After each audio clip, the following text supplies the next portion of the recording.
Salut!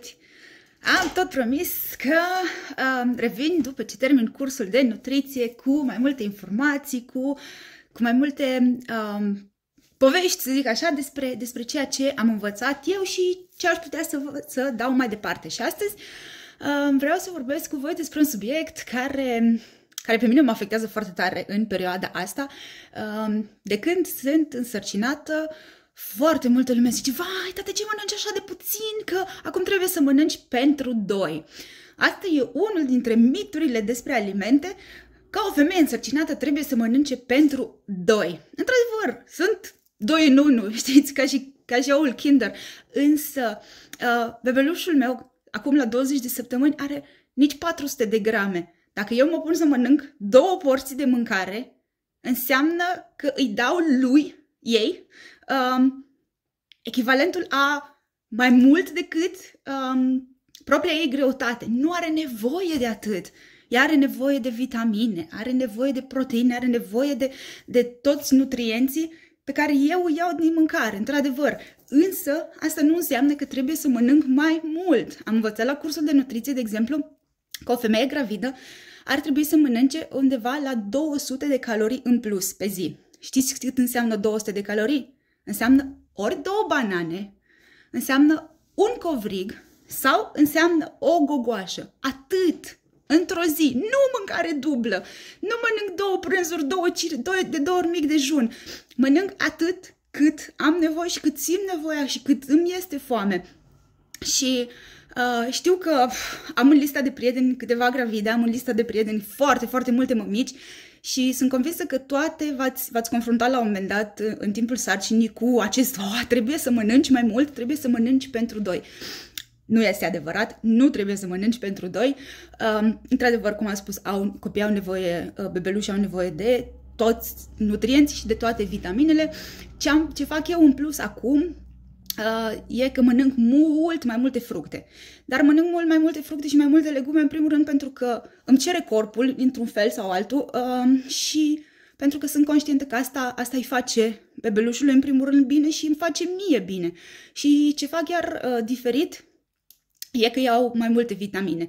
Pentru că am învățat și asta că un surplus de vitamine e foarte rar. Extrem de rar se întâmplă ca cineva să aibă surplus de vitamine. Într-adevăr există, se numește intoxicație cu vitamine, însă e foarte, foarte, foarte rar, iar consecințele acestei intoxicații cu vitamine sunt mult mai scăzute decât o deficiență de calciu, de vitamina A, de vitamina C și așa mai departe. Ceea ce mi-a prescris medicul, evident, iau magneziu și acidul folic pentru sarcină, însă pe lângă asta iau și un complex de vitamine și iau vitamina B12, despre care am învățat că e extrem de importantă, v-am mai povestit la un moment dat despre ea.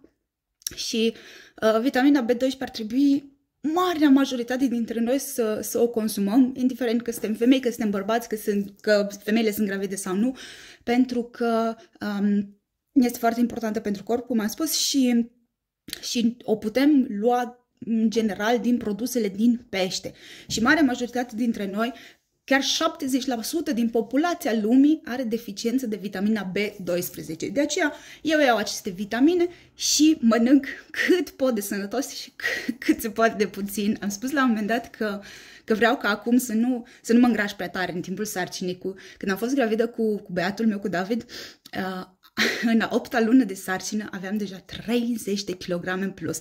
Ajunsesem de la 65 la 95.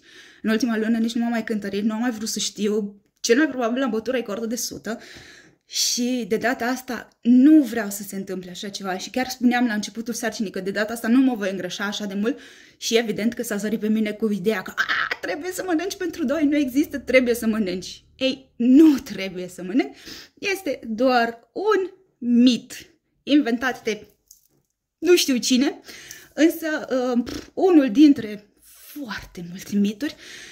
Am învățat extrem de multe chestii despre mâncat și despre mâncare și o să încep să le împărtășesc cu voi încet. O să rămâneți și voi, cum am rămas și eu, surprins că multe din ceea ce știam și ce auzim și ce citim despre mâncare este total greșit. Bun, Sper că v-a plăcut videoul, sper că să-mi scrieți în comentarii dacă vreți să mai facem acest video despre mituri. Vă doresc o zi faină, v-am pupăcit și pe data viitoare!